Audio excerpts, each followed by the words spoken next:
Hello friends, എല്ലാവർക്കും നമസ്കാരം. എല്ലാവരും കാത്തിരിക്കുന്ന നിങ്ങളുടെ പുതുപുത്തൻ വിശേഷത്തിലേക്ക് ഏവർക്കും സ്വാഗതം. നമ്മുടെ ചാനലിൽ നിങ്ങൾക്ക് ഇഷ്ടപ്പെട്ട കഥകളൊക്കെ ഇട്ടിട്ടുണ്ട്. അപ്പോൾ നിങ്ങളെല്ലാവരും ഒന്ന് കയറി കാണാം കേട്ടോ. അങ്ങനെ നമ്മുടെ ശ്രുതിയുടെയും അശ്വിൻ്റെയും കഥയായിട്ടാണ് ഞാൻ വന്നിരിക്കുന്നത്. അപ്പോൾ ശ്രുതിക്കൊരു ജോലി ചെയ്തിട്ടുണ്ട് എന്ന് അമ്മായി ഇങ്ങനെ പറഞ്ഞു കഴിഞ്ഞപ്പോഴേക്കും എങ്ങനെ ശരിയായി, എനിക്ക് ശ്യാം സാറ് മേടിച്ചു തന്നതാ. ശ്യാം സാറോ, അയാളേതാ എന്നൊക്കെ ചോദിച്ചു അമ്മായി. അപ്പോഴേക്കും ശ്രുതി വലിയ കാര്യത്തിൽ പറയുക, അന്ന് എന്നെ അമ്മയും അച്ഛനെയും നാട്ടിൽ വെച്ച് ഒരു കുറേ ഗുണ്ടകൾ ഉപദ്രവിക്കാൻ വന്നില്ലേ, അവരിൽ നിന്ന് ഞങ്ങളെ രക്ഷിച്ചത് ഈ ശ്യാം സാറായിരുന്നു എന്നൊക്കെ പറഞ്ഞ് ശ്രുതി വലിയ കാര്യത്തിൽ പറയുക. അദ്ദേഹം ഇപ്പോൾ ഇവിടെയുണ്ട്, വലിയ അഡ്വക്കറ്റോ, സാറിൻ്റെ പരിചയത്തിലുള്ളൊരു കമ്പനിയിലാണ് എനിക്ക് ജോലി ശരിയായത്. അപ്പോഴേക്കും അമ്മായി പറഞ്ഞു, ആഹാ അത് ശരി, അപ്പം ഇതിനിടയിൽ അങ്ങനെ ഒരു തരികട നടന്നല്ലേ. എൻ്റെ പ്രീതി മോളെ, നീയും കൂടെ അറിഞ്ഞിട്ടാണോ ഇവിളി കനന്തരമൊക്കെ കാണിച്ചു കൂട്ടിയത് എന്നൊക്കെ ചോദിച്ച് അമ്മായി ദേഷ്യപ്പെടുകയാണ്. അത് പിന്നെ അമ്മായി ജോലി ശരിയായതിന് ശേഷമാണ് ഇവളും ഇക്കാര്യം എന്നോട് പറഞ്ഞത്. ഓഹോ, അപ്പം അത് ശരി, അപ്പം ഞങ്ങളൊന്നും അറിയാതെ നീ വലിയ സാമർത്ഥ്യക്കാരിയായതാണല്ലേ. ആഹാ. അപ്പോഴത്തേനും ശ്രുതി പറഞ്ഞു, അമ്മായി ഞാൻ സാമർത്ഥ്യം കാണിച്ചൊന്നും അല്ല. അല്ലെങ്കിൽ പിന്നെ എന്താടി ഇതിൻ്റെയൊക്കെ അർത്ഥം? ആരോടും പറയാതെ ഈ നാട്ടിൽ ഇത്രയും കാലം ജീവിച്ച എനിക്ക് പോലും അറിയത്തില്ലാത്തവരത്തിന് തേടി പിടിക്കുക, അവരെ പൊടിയിട്ട് മയക്കി ജോലി മേടിക്കുക, ഇതിൻ്റെ പേര് തൻ്റെ ആണെന്നല്ല. ആഹാ, ധിക്കാരമാണ്, ധിക്കാരം. കള്ളാലോടി, അവനെ മയക്കിയെടുത്താണ്ട് നീ ജോലി മേടിച്ചത് എന്നൊക്കെ ചോദിക്കുക കേട്ടോ. എൻ്റെ ഭഗവാനെ, വെറുതെ അല്ല എൻ്റെ 100 സാരി ഇവള് വല്ല വീട്ടിലും കൊണ്ടോ ഇല്ലാതാക്കിയത്. ഇവള് നിലത്തൊന്നും നോക്കിയല്ല നടക്കണത്, ഇവള് കണ്ടവന്മാരുടെ മുഖത്ത് നോക്കി നടക്കുന്നത്. ഇവൾക്കതൊന്നും ശ്രദ്ധിക്കാൻ നേരമില്ലല്ലോ എന്നൊക്കെ ചോദിച്ചു അമ്മായി ഊടുപാട് ചീത്ത പറയാം. വന്ന് അന്ന് തന്നെ ആ വായി നോക്കിയുടെ വണ്ടി എടുത്ത് ഇവൾ ഊരി ചുറ്റാൻ ഇറങ്ങിയതാ. അപ്പോഴെനിക്കറിയാമായിരുന്നു ഇതൊക്കെ ഇങ്ങനെ തന്നെ വരുന്നു. പ്രീതിയും ശ്രുതി അന്തം വിട്ട് ഇങ്ങനെ നിൽക്കുക കേട്ടോ, നിസ്സഹായമായിട്ട്. നീ ഒരു ചുക്കും പറയണ്ട, ജോലി കീലിയെന്ന് പറഞ്ഞ് ഈ വീട്ടിൽ നിന്ന് ഇറങ്ങി നിന്റെ കണ്ണു കുത്തി പൊട്ടിക്കും. ഇതെങ്ങാണ് നിൻ്റെ തന്ത എന്തളി അറിഞ്ഞാൽ അവരെന്ത് വിചാരിക്കും?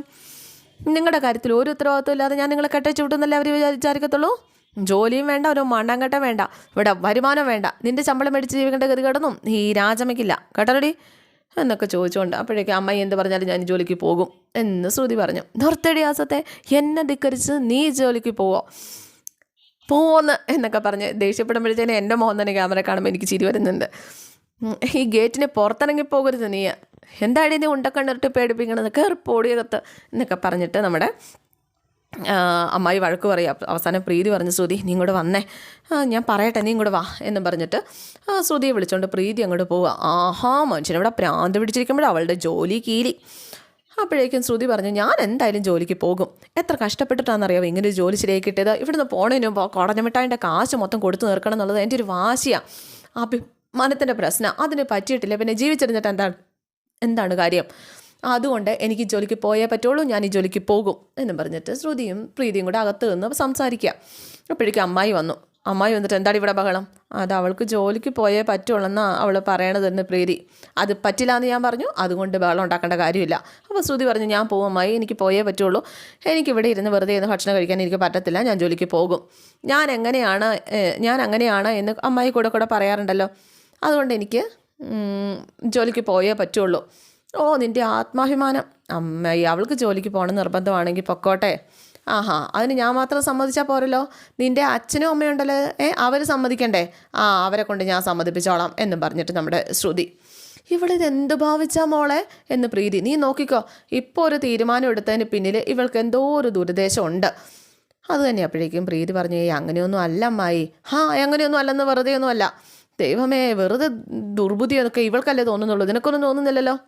അല്ല, അമ്മായി എന്നെ തൊട്ടതിനും പിടിച്ചവനും വഴക്ക് പറയാറില്ലല്ലോ, അവളെയല്ലേ വഴക്ക് പറയണത്. അപ്പം നീ അവളുടെ സൈഡാ, അപ്പം എല്ലാത്തിനും കുറ്റക്കാരി ഞാനാ? എൻ്റെ അമ്മായി, എന്തമ്മായി, ഞാൻ അങ്ങനെയാണോ ഉദ്ദേശിച്ചേ? എന്ത് വേണമെങ്കിലും ആലോചിച്ചോ, അച്ചോക്കേട്ടനും പ്രമേള എന്ത് പറയുന്നോ അതുപോലെ നമുക്ക് ചെയ്യാം എന്നൊക്കെ പറഞ്ഞിട്ട് നമ്മുടെ അമ്മായി. അപ്പോഴേക്കും ശ്രുതി എന്ത് ചെയ്തു? ശ്രുതി അച്ഛനെയും അമ്മേനെയും വിളിച്ച് സംസാരിക്കുകയാണ്.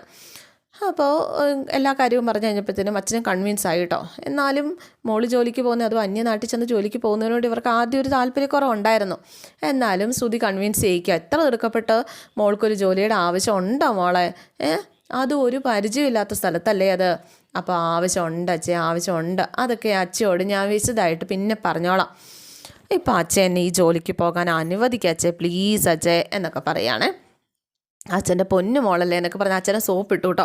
ശ്രുതി ഒട്ടും പരിചയമില്ലാത്തൊരു സിറ്റിയിൽ അത് വേണം ആളെ, വേണം അച്ഛാ.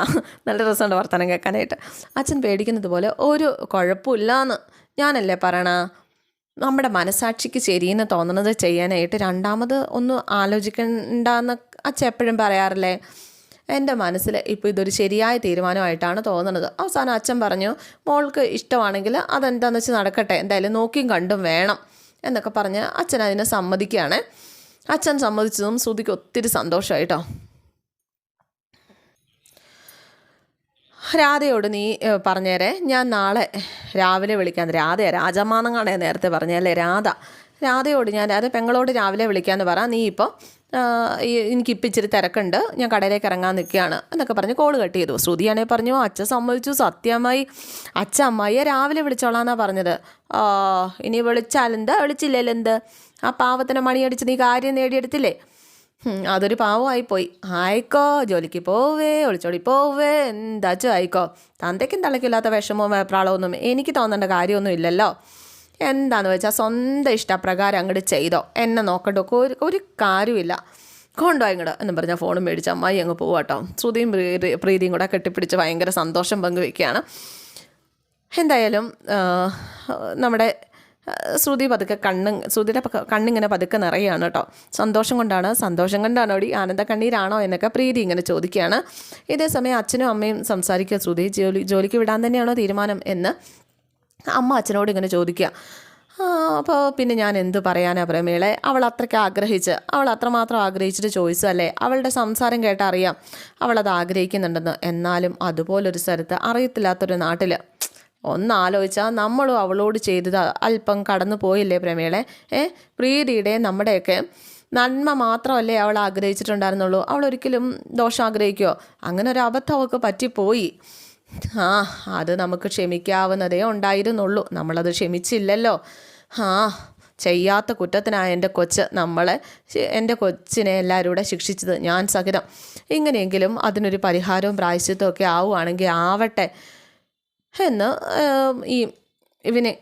അച്ഛനിങ്ങനെ പറയുകയാണ്. എന്തായാലും അമ്മയ്ക്കൊരു സംശയം, അല്ലെങ്കിൽ അമ്മയ്ക്കൊരു ആശങ്ക പോലെയുണ്ട്, അവളെവിടെ ജോലിക്ക് വിട്ടാൽ എന്താകുന്നു. എന്തായാലും വൈകുന്നേരമായി കഴിഞ്ഞപ്പോഴേക്കും നമ്മുടെ ശ്രുതി ജിലേബിയൊക്കെ ഉണ്ടാക്കി അതൊക്കെ എടുത്ത് കഴിച്ചുകൊണ്ട് ഇങ്ങനെ എന്തോ ആലോചിച്ചുകൊണ്ട് ഇങ്ങനെ നിൽക്കുക. എന്താടി നീ ഈ മധുരമില്ലാത്ത ജിലേബി ഉണ്ടാക്കണേ എന്തിനാ രാത്രിയിൽ, നിനക്ക് വട്ടുണ്ടോ, നിനക്ക് എന്താ പ്രശ്നം എന്നൊക്കെ ചോദിച്ച് പ്രീതി അങ്ങോട്ടേക്ക് വരിക. എന്താ പ്രശ്നം എന്ന് ചോദിച്ചപ്പോൾ ഒന്നുമില്ല ചേച്ചി, നമ്മുടെ ജീവിതം ഇങ്ങനെയൊക്കെ ആയിപ്പോയല്ലോ എന്നോർത്ത് വല്ലാത്ത സങ്കടം തോന്നി. ഇനിയിപ്പോൾ സങ്കടം തോന്നുന്ന കാര്യം എന്താ, നിൻ്റെ ഇഷ്ടത്തിന് അച്ഛയും അമ്മയും അമ്മായിയൊക്കെ സമ്മതം മൂളിയിലോ, പിന്നെന്താ പ്രശ്നം? എല്ലാവരും സമ്മതിച്ചു, പക്ഷേ അത് മനസ്സോടെയൊന്നും അല്ലല്ലോ. എല്ലാവരും സമ്മതിച്ചു, ഇപ്പം അതാ എൻ്റെ സങ്കടം. അപ്പോഴേക്കും പ്രീതി ചോദിച്ചു, എന്തൊക്കെയാണ് പറയണത്, സമ്മതം കിട്ടിയതാണ് നിൻ്റെ പ്രശ്നം? എനിക്കറിയില്ല എൻ്റെ ചേച്ചി, എന്താണ് എൻ്റെ മനസ്സിലെന്ന് എനിക്കറിയില്ല ചേച്ചി. ഒരാവേശത്തിന് ജോലിക്ക് പോകണമെന്ന് വാശി പിടിച്ചെങ്കിൽ അത് നടക്കുമോ, ഇപ്പം എന്നെക്കൊണ്ട് അതിന് പറ്റുമോ എന്നൊക്കെ എനിക്കൊരു ടെൻഷനാണ്. വെറുതെ ടെൻഷൻ അടിച്ച് ഈ മധുരമില്ലാത്ത ജിലേബി മൊത്തം തിന്നല്ലോ കേട്ടോ. എന്തൊക്കെ സ്വപ്നങ്ങളായിരുന്നെന്നറിയാവോ ചേച്ചി, എനിക്ക് എന്തൊക്കെ സ്വപ്നങ്ങളായിരുന്നെന്നറിയാവോ. ആദ്യം ചേച്ചിയുടെയും അഭിഷേകേട്ടൻ്റെയും കല്യാണം നടത്തണം, പിന്നെ കുറച്ച് നാൾ കഴിഞ്ഞ് ഏതെങ്കിലും കൊള്ളാവുന്ന ഒരാളെ ഞാനും കല്യാണം കഴിക്കും, സന്തോഷമായിട്ട് ഒരുമിച്ച് ജീവിക്കും എന്നൊക്കെ ഒരുപാട് സ്വപ്നങ്ങൾ. നമ്മൾ രണ്ടാളും നമ്മുടെ ഭർത്താക്കന്മാരുമായിട്ട് സന്തോഷിച്ച് ജീവിക്കും. അച്ഛനും അമ്മയും അതൊക്കെ കാണും. അങ്ങനെയെല്ലാം പരസ്പരം പറഞ്ഞും പങ്കുവെച്ചും എത്ര ഹാപ്പി ആയിട്ട് ജീവിക്കേണ്ടതായിരുന്നു നമ്മൾ. നമ്മുടെ ജീവിതം ഇങ്ങനെയൊക്കെ ആയിപ്പോയില്ലേ എന്നൊക്കെ ഇങ്ങനെ പറയാൻ കേട്ടോ. അതായത് എന്നിട്ട് അവളുടെ സ്വപ്നങ്ങൾ കൂടി ഇങ്ങനെ കാണിക്കുകയാണ്. അതായത് ഇവരെ രണ്ടുപേരുടെയും കല്യാണം കഴിഞ്ഞിട്ട് രണ്ടുപേരും കല്യാണം കഴിഞ്ഞ് വീട്ടിൽ ഇരുന്നിട്ട് അങ്ങോട്ടും ഇങ്ങോട്ടും ഫോൺ വിളിക്കണോ, അഭിഷേകേട്ടനോട് ഇങ്ങോട്ട് വരാൻ പറ, ഞാൻ പുളിങ്കറി വെച്ചിട്ടുണ്ട്, ചേച്ചിക്ക് കൊടുത്തു വിടാം, ചേച്ചി ഇന്ന് അവിടെ എന്നെ കറി വെച്ചേ എന്നൊക്കെ ചോദിച്ച് കല്യാണം കഴിഞ്ഞ് അനീതിയും ചേട്ടത്തെയും വിളിച്ച് സംസാരിക്കത്തില്ലേ, ഇതുപോലെ സംസാരിക്കുന്ന കാര്യം ഇങ്ങനെ കാണിക്കുകയാണ് കേട്ടോ. ഇങ്ങനെ ഓരോരോ കാര്യം കാണിച്ച് അവർ ആ ഒരു അങ്ങനെയൊരു സന്തോഷമാണ് നമ്മുടെ ശ്രുതി ആഗ്രഹിച്ചത്. അപ്പോൾ ഈ ഒരു കഥയ്ക്കിടയ്ക്ക്, അതായത് അവൾ ഓർക്കുന്ന ഈ കഥയ്ക്കിടയ്ക്ക് അവർ സംസാരിക്കുന്നതിനിടയിൽ കുഞ്ഞുങ്ങളുടെ കാര്യം വരെ സംസാരിക്കുന്നുണ്ട് കേട്ടോ. അതായത് നമ്മുടെ പ്രീതിക്ക് കുഞ്ഞുണ്ടാകാൻ പോകുന്നു, പ്രീതിയുടെ കുഞ്ഞ് അഭിഷേകപ്പെട്ടനെ പോലെ ഇരിക്കണം, വെള്ളപ്പാറ്റയെ പോലെ ഇരിക്കണം, ഇങ്ങനെയൊക്കെ ശ്രുതി പറയുകയാണ്. അതുപോലെ ഒരുപാട് സ്വപ്നങ്ങൾ ശ്രുതി കണ്ടുകൂട്ടിയെന്നാണ് ഈ പറയുന്നതിൻ്റെയൊക്കെ അർത്ഥം. ശ്രുതിയുടെ ഈ സ്വപ്നങ്ങളൊക്കെ ഓർത്ത് നമ്മുടെ പ്രീതിയുടെ കണ്ണുകളാണ് നിറയുന്നത്. അപ്പോഴേക്കും ശ്രുതി ചേച്ചി എന്താ ചേച്ചിക്ക് പെട്ടെന്ന് പറ്റിയെന്ന് ഇങ്ങനെ ചോദിക്കുക. അവർ റിയാലിറ്റിയിലേക്ക് വന്നു കേട്ടോ. അല്ല നീ പെട്ടെന്ന് അങ്ങനെയൊക്കെ പറഞ്ഞപ്പം ഞാൻ എന്തൊക്കെയോ സ്വപ്നം കണ്ടുപോയി. നമ്മുടെ പ്രീതി നിന്ന് സ്വപ്നം കണ്ടതാണ്. ഒരിക്കലും അതുപോലൊരു ജീവിതം ഇനി കിട്ടില്ല എന്നറിയാം. അതായത് അഭിഷേകമായിട്ടുള്ളൊരു ജീവിതമാണ് പ്രീതി ഉദ്ദേശിക്കുന്നത്. സ്വപ്നം കാണുന്നതിന് ആർക്കും സ്ത്രീധനം കൊടുക്കേണ്ട കാര്യമൊന്നും ഇല്ലല്ലോ. എത്ര പെട്ടെന്ന് ആ കാശിന് വേണ്ടിയിട്ട് അയാൾ എൻ്റെ സ്നേഹം പുറംകാലം കൊണ്ട് തട്ടി എറിഞ്ഞത് എന്നൊക്കെ ചോദിച്ചുകൊണ്ട് നമ്മുടെ പ്രീതി ആകെ സങ്കടപ്പെട്ട് സ്വയം സമാധാനിപ്പിക്കുക. സാരമില്ല, അപ്പോൾ നമ്മൾ ആഗ്രഹിച്ചതുപോലെ ഒരിക്കലും പിരിയാതെ ജീവിക്കാൻ നമുക്ക് ദൈവം ഒരു അവസരം ഉണ്ടാക്കും. നല്ലൊരു ജീവിതം നമുക്ക് രണ്ടുപേർക്കും കിട്ടും. നമുക്ക് ആഗ്രഹിക്കാമല്ലേ, വെറുതെ അങ്ങനെയൊക്കെ ആഗ്രഹിക്കാം എന്ന് പ്രീതി പറഞ്ഞപ്പോഴേക്ക് ശ്രുതി പറഞ്ഞു, ഇത്രയും മെഡിക്കായൊരു അനീതി ഇല്ല ചേച്ചിക്ക്. അത് തന്നെയാണ് എൻ്റെ ആശ്വാസം. പിന്നെ ഞാൻ എന്തിനു വിഷമിക്കണം, ഞാനും വിഷമിക്കില്ല എന്നും പറഞ്ഞ് പ്രീതിയും ശ്രുതിയും കൂടെ ഇങ്ങനെ കെട്ടിപ്പിടിക്കുകയാണ് കേട്ടോ. എന്നിട്ട് ആ മധുരമില്ലാത്ത ജിലേബിയിൽ ഒരെണ്ണം പ്രീതിക്ക് വെച്ച് കൊടുക്കുകയാണ്. ഇപ്പം മധുരം ഉണ്ടല്ലേ ഇതിന്, ഇപ്പം മധുരയില്ലേ എന്ന് ചോദിച്ചപ്പോഴേക്കും പ്രീതി തലയാട്ട ഇപ്പം മധുരം ഉണ്ട്. പിന്നെ രണ്ടുപേരും കൂടെ കെട്ടിപ്പിടിച്ച് ഇങ്ങനെ സന്തോഷത്തോടെ ഇങ്ങനെ നിൽക്കുകയാണ്. നല്ല സ്നേഹമുള്ള അനീതിയും ചേട്ടത്തി. പിന്നെ കാണിക്കുന്നത് നമ്മുടെ അശ്വിൻ്റെ തറവാടാണ്. തറവാട്ടിൽ ഒരു തിരുമേനി വന്നിട്ട് ഒരു ഫോട്ടോ ഇങ്ങനെ കാണിച്ചു കൊടുക്കുകയാണ് മുത്തശ്ശിയെ. എങ്ങനെയുണ്ട്, കൊള്ളാവോ എന്ന് ചോദിച്ചപ്പോഴേക്ക് തരക്കേടില്ല. മൈ ഗോഡ്, എൻ്റെ മൈ ഗോഡ്, തരക്കേടില്ലെന്നോ? എൻ്റെ കേട്ട തിരുമേനി, തരക്കേടില്ല എന്നല്ല, എൻ്റെ അഭിപ്രായം പറയുവാണെങ്കിൽ വെരി വെരി ബ്യൂട്ടിഫുൾ കുട്ടി. അപ്പോഴേക്കും തിരുമേനി പറഞ്ഞു, ഇവിടുത്തെ കുട്ടിയുടെ ജാതകം എൻ്റെ അടുത്തുണ്ടല്ലോ. വളരെ യാദൃശ്ചികമായിട്ടാണ് ഈ പെൺകുട്ടിയുടെ ജാതകം എൻ്റെ കയ്യിലേക്ക് എത്തിയത്. ബിസിനസ്സുകാരൻ്റെ ഒരു മകനുമായിട്ട് പൊരുത്തം നോക്കാൻ വന്നതാ. ഭാഗ്യമാണോ നിർഭാഗ്യമാണോ എന്നറിയത്തില്ല, ആ ജാതകം തമ്മിൽ ചേരത്തില്ലായിരുന്നു. അപ്പം അങ്ങനെ ഞാൻ വെറുതെ ഒരു കൗതുകത്തിന് ഈ ജാതകങ്ങൾ തമ്മിൽ അങ്ങ് ഒത്തു നോക്കിയതാണ്. അപ്പോൾ അത്ഭുതമെന്ന് പറയേണ്ട സുഭദ്രാമേ, അങ്ങോട്ട് പൊരുത്തം 10 വേണമെങ്കിലും പറയാം.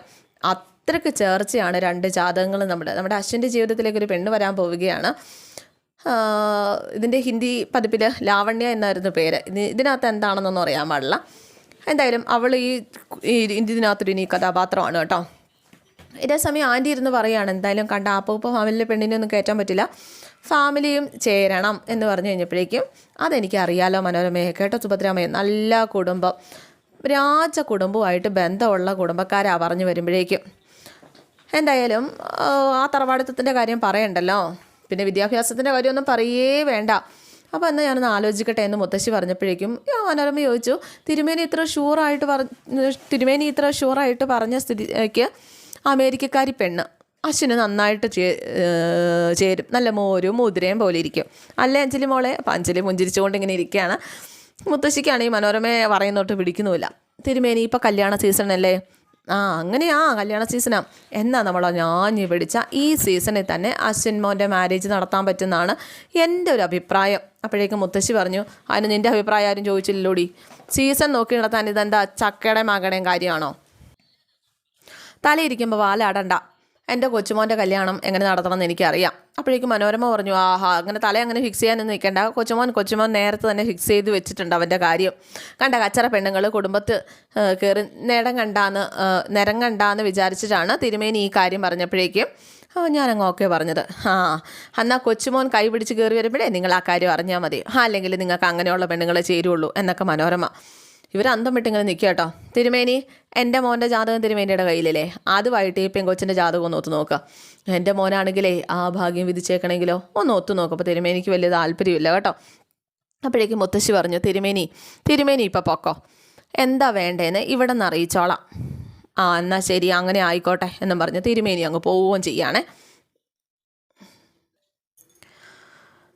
എന്തായാലും നമ്മുടെ മനോരമയും ദേഷ്യപ്പെട്ടുകൊണ്ട് എന്നും പറഞ്ഞിട്ട് മനോരമ അങ്ങോട്ട് കയറിപ്പോവുക. ഈ കളവത്തള ഇവിടെ ഉള്ളത്തോളം കാലം എനിക്ക് മറ്റുള്ളവരുടെ നാണം കെട്ടി ജീവിക്കാനേ നേരം.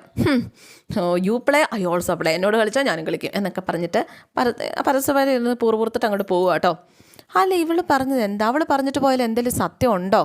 അപ്പം മുത്തശ്ശി അത് പിന്നെ അപ്പം അഞ്ജലി ഇങ്ങനെ നിന്ന് വിൽക്കുക. അപ്പോൾ മുത്തശ്ശി ചോദിച്ചു, ഉണ്ടോ ഇല്ലയോ? അല്ല, ആൻറ്റിയുടെ സ്വഭാവം മുത്തശ്ശിക്ക് അറിയത്തില്ലേ? ഒന്നുമില്ലെന്നേ, ചുമ്മാ വായിട്ടൊന്നിത് വിളിച്ച് പറഞ്ഞതേ ഉള്ളൂ. മുത്തശ്ശി അതൊന്നും കാര്യമാക്കാനൊന്നും നിൽക്കണ്ട, അങ്ങനെ ഒന്നുമില്ല, വേറെ കുഴപ്പമൊന്നും ഇല്ലാന്നേ എന്നൊക്കെ ഇങ്ങനെ പറയുകയാണ്. എന്നാലും എന്താ മനോരമ പറഞ്ഞതെന്നറിയാതെ മുത്തശ്ശി അന്തം വിട്ട് ഇങ്ങനെ നിൽക്കുക. പിന്നെ നമ്മുടെ ശ്രുതി ജോലിക്ക് പോകുന്ന ദിവസമാണ്. എല്ലാം ശുഭമായിട്ട് വരണേ, ഓഫീസിലുള്ളവർക്കൊക്കെ എന്നെ ഇഷ്ടമാവണേ, എനിക്കൊരു പിഴവും പറ്റാതെ നോക്കണേ എന്നൊക്കെ പറഞ്ഞ് ശ്രുതി പ്രാർത്ഥനയിലാണ് കേട്ടോ. റൂമിനകത്തിന് പൂജാമുറിയിൽ നിന്നിങ്ങനെ പ്രാർത്ഥിക്കുകയാണ്. അപ്പോഴേക്കും അമ്മായി വിളിച്ചു ശ്രുതിയെന്നും പറഞ്ഞിട്ട്. അങ്ങനെ അമ്മായിയുടെ അടുത്തേക്ക് ചെന്നു ശ്രുതി. അപ്പോൾ ആരതി ഒഴിയാനായിട്ട് ഇങ്ങനെ അമ്മായി ആരതി തട്ടൊക്കെ ആയിട്ട് വെച്ചുകൊണ്ട് ഉമ്മർത്തിങ്ങനെ നിൽക്കുക. അങ്ങനെ ആരതിയൊക്കെ ഒഴിഞ്ഞ് ശ്രുതിയെ ജോലിക്ക് വിടാനുള്ള ആ ഒരു ഒരുക്കത്തിലാണ് അമ്മായി. എൻ്റെ കൃഷ്ണ എല്ലാം മംഗളമാക്കണേ, ഒരാപത്തും വരാതെ കാത്തോണേ. അപ്പോൾ അമ്മായി എന്നോടുള്ള ദേഷ്യം പിണക്കമൊക്കെ മാറിയോ? അത് പിന്നെ വീട്ടിൽ നിന്നൊരാൾ ഒരു നല്ല കാര്യത്തിന് ഇറങ്ങുമ്പോൾ ഞാൻ മര്യാദകേട് കാണിക്കാൻ പറ്റുമോ? അപ്പോൾ ശ്രുതി ചോദിച്ചപ്പോൾ നല്ല കാര്യം അമ്മായി തന്നെ സമ്മതിച്ചോ? അയ്യടാ എന്നൊന്നും ഞാൻ പറഞ്ഞില്ല എന്നമ്മായി. അപ്പോൾ പ്രീതി പറഞ്ഞു ഇനി അതിൻ്റെ പേരിലൊരു തർക്കം വേണ്ട, അമ്മായിൻ്റെ അനുഗ്രഹം മേടിക്കുക പ്രീതി. അങ്ങനെ ശ്രുതി അനുഗ്രഹം മേടിക്കുക. പോയിട്ട് വാ, നന്നായി വരും. അപ്പോയിൻമെൻറ്റ് ഓർഡറൊക്കെ എടുത്തല്ലോ അല്ലേ? എല്ലാം എടുത്തു ചേച്ചി. എന്നാൽ ഐശ്വര്യമായിട്ട് പോയിട്ട് വാ മോളെ, ചേച്ചിയുടെ പ്രാർത്ഥന എപ്പോഴും മോളുടെ കൂട്ടത്തിൽ ഉണ്ടാകും. അപ്പോഴേക്കും അമ്മായി ചോദിച്ചു, അല്ല എവിടാ നിൻ്റെ ഓഫീസ്? ഇവിടെ എന്താ എൻ്റെ പണി? ഓഫീസ് ടൗണിൽ തന്നെ അമ്മായി. ടൗണിൽ ഒരുപാട് ഓഫീസുണ്ടല്ലോ, അവിടെ എവിടെയാണെന്ന് നിനക്കറിയത്തില്ലേ? ASR കമ്പനി എന്ന് പറഞ്ഞാൽ ആരും പറഞ്ഞു തരുന്ന ശ്യാം സാറ് പറഞ്ഞത്. അല്ല അവിടെ നിനക്ക് എന്താ ഉദ്യോഗം? ജോലി അത് പിന്നെ അവിടെ ചെന്നാലേ ഡീറ്റെയിൽസ് അതിൻ്റെ കാര്യങ്ങളൊക്കെ അറിയാൻ പറ്റുള്ളൂ അമ്മായി. ഇതാപ്പം നന്നായത്, ജോലി എന്താണെന്നറിയില്ല, ഓഫീസ് എവിടെയാണെന്നറിയാൻ പാടില്ല. ഇങ്ങനെ ഒരു ഉദ്യോഗക്കാരി ലോകത്തിൽ നീ മാത്രമേ ഉണ്ടാവുള്ളൂ എന്നൊക്കെ പറഞ്ഞ അമ്മായി വീണ്ടും ഒരു കച്ചറ വർത്താനം. അപ്പോൾ ഇന്നത്തെ എപ്പിസോഡ് ഇവിടെ അവസാനിക്കുകയാണ്. C you again. Thank you.